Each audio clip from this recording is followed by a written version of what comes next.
আসসালামু আলাইকুম। কিভাবে না খাইয়ে মানুষ মারতে হয় সেটি দেখিয়ে গিয়েছে দুর্নীতিবাজ শেখ মুজিবুর রহমান। যেখানে ১৯৭১ সালে হত্যা, যুদ্ধ, নিপীড়ন, নির্যাতন করার পরও ৩০ লক্ষ মানুষ মারা গেছিল, সেখানে শুধু ১৯৭৪ সালে বিনা চিকিৎসায় এবং খাবার না পেয়ে মারা গেছে ৫০ লক্ষ এর বেশি নিরীহ মানুষ। হাস্যকর বিষয় হলো, যেখানে ইন্টারন্যাশনাল মিডিয়াগুলোতে বলা হয়েছে এই দুর্ভিক্ষে প্রাণ হারিয়েছে ১৫ লাখেরও বেশি মানুষ, সেখানে শেখ মুজিব সরকার বলেছে মৃত্যুর সংখ্যা কেবলমাত্র ২৭,০০০, কিন্তু বাস্তবে তার সংখ্যা ছিল ৫০ লাখেরও বেশি। ইতিহাস সম্পর্কে অজ্ঞ করে রাখা হয়েছে বাংলাদেশের মানুষকে। তাদের জ্ঞানকে বাংলাদেশ ও বিশ্ব পরিচয় বইয়ের মধ্যে সীমাবদ্ধ করে দেওয়া হয়েছে।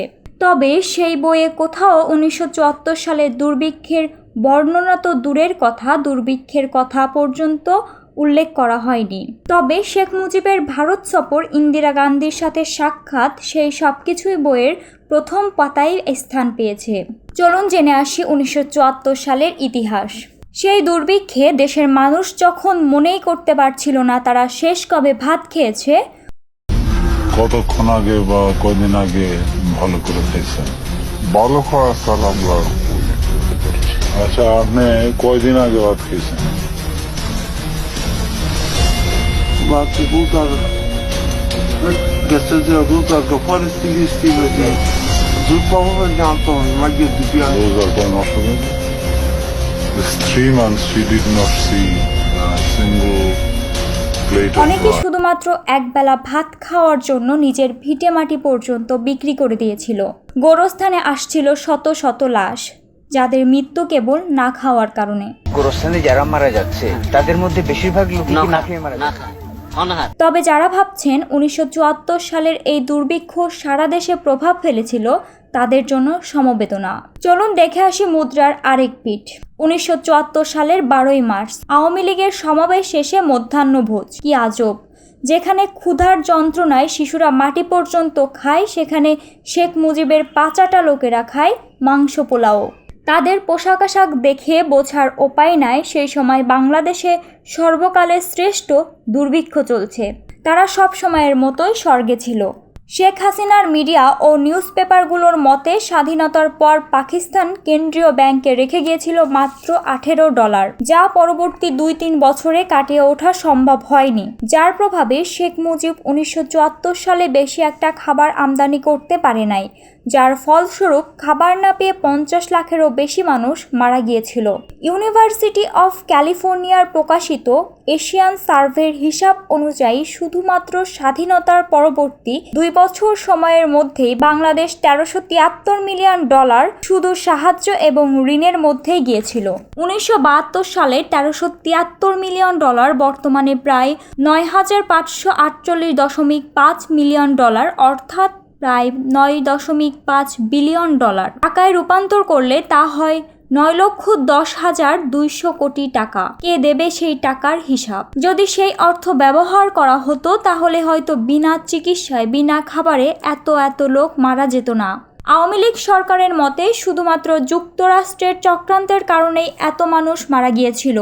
সেটি কি আদৌ চক্রান্ত ছিল নাকি মুজিবের চালাকি? চলুন জেনে আসি তার পিছনের গল্প। ১৯৭৪ সালে দুর্ভিক্ষের শুরুর সময় যুক্তরাষ্ট্র বাংলাদেশকে সাহায্য করার জন্য বেশ কয়েকটি খাদ্যভর্তি জাহাজ পাঠায়, যেটা হাতে পেলে হয়তো মৃত্যুর সংখ্যা অনেক শতাংশ কমে আসতো। সেই সময় যুক্তরাষ্ট্র কিউবাই এবং মায়ানমারের উপর নিষেধাজ্ঞা জারি করেছিল। মুজিবুর রহমান সবটা জানা সত্ত্বেও কিউবাতে চটের বস্তা রপ্তানি করে, যার ফলে অন্তিম মুহূর্তে যুক্তরাষ্ট্র তার পাঠানো জাহাজগুলো ফেরত নিয়ে নেয়। এই ঘটনার পর যখন বাংলাদেশের অবস্থা আরও খারাপ হতে থাকে, তখন WHO বাংলাদেশকে তৎকালীন ১০.৫ মিলিয়ন সমমূল্যের খাবার পাঠায় এবং ওয়ার্ল্ড ব্যাংক বিনা সুদে ৫০ মিলিয়ন লোন দেয়। ভাবার বিষয় এটা যে সার্ভাইভাল বিস্কুট দিল যুক্তরাষ্ট্র, খাবারের ব্যবস্থা করে দিল WHO, কিন্তু শেখ মুজিবের কাছে থাকা সেই লোনের ৫০ মিলিয়ন কোথায় গেল? তার হদিশ আজও অবধি পাওয়া যায়নি।